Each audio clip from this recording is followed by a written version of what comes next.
আসসালামু আলাইকুম। আমি আবার এসে আপনাদের কাছে উপস্থিত হলাম আরও বাকি ৫টা হাদিস নিয়ে। আসসালামু আলাইকুম। আমাদের বাকি ৬ নম্বর হাদিসটি হলো, ইসলাম শুধু মানুষের নয়, প্রাণীর প্রতি দয়া ধর্ম।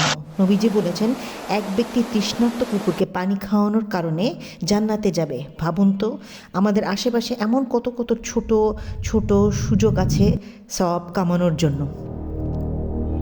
এছাড়া নবীজি আরও বলেছেন যে ৭ নম্বর হাদিসে নবীজি এর মূল মন্ত্র ছিল মানুষের জন্য ধর্মকে বেছে নেওয়া, যা বন্ধুত্বে রূপান্তরিত করবে। সেটা এমন যে আপনি যদি আপনার বন্ধুর জন্য অগোচরে দোয়া করেন, তখন একজন ফেরেশতা আপনার আশেপাশে দাঁড়িয়ে বলে আমিন, আর তোমার জন্যই ওই রকমই হোক। অর্থাৎ অন্যের জন্য ভালো চাইলে নিজের ভালো আগে হয়।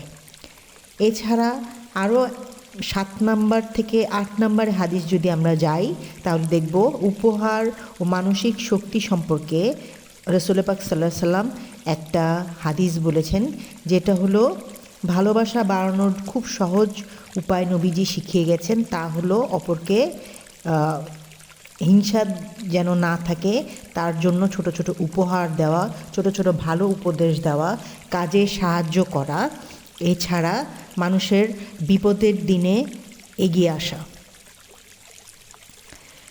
৯ নম্বর হাদিস উনি বলেছেন, আমরা মনে করি যে কুস্তিতে অন্যকে আছাড় দেয় যে বীর, কিন্তু নবীজি বলেছেন প্রকৃত বীর কি সেই ব্যক্তি যে রাগের সময় নিজেকে নিয়ন্ত্রণ করতে পারে, সেই ব্যক্তি বীর প্রকৃত।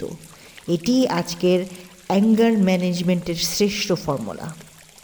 এছাড়া নবীজি আরও বলেছেন, এক বিক্রেতার ভেজা শস্য দেখে বলেছিলেন, যে ধোঁকা দেয় সে আমার উম্মত নয়। আপনার ব্যবসা ছোট হোক বা বড় হোক, সততাই আল্লাহর সন্তুষ্টির পথ। সর্বশেষ সেই বিখ্যাত হাদিস, তোমাদের মধ্যে সেই ব্যক্তি উত্তম যে তার পরিবারের কাছে ভালো, অর্থাৎ বাইরে আপনি যতই বড় লোক হোক না কেন, স্ত্রী, সন্তান ও মা বাবার কাছে আপনি কেমন মানুষ, সেটা আপনার আসল পরিচয়। আজ আমার এই হাদিসের এই শেষ পর্যন্তই।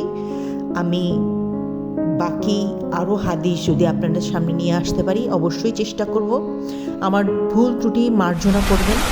অবশ্যই কমেন্টে আমার কোনো ভুল হলে লিখে দেবেন, কারণ আপনাদের কমেন্টের উপরেই আমার ভিত্তি করে আমার সফলতা অর্জন করছে। আমার সফলতা আপনাদেরকে খুশি দেওয়াই আমার সফলতা। আপনারা যদি আমার কাছ থেকে এই ভিডিওটা শুনে কিছু শিখেন, জানেন, তাহলে আমি মনে করব যে হ্যাঁ, আমি আল্লাহর পথে কিছু অগ্রসর হয়েছি, এক পা। তাহলে আজকে এই পর্যন্তই। যদি ভিডিওটা ভালো থাকে তাহলে লাইক করবেন, সাবস্ক্রাইব করবেন এবং বেল আইকনে ক্লিক করে আমার পাশেই থাকবেন। আমিন সুম্মা আমিন। ধন্যবাদ সবাইকে।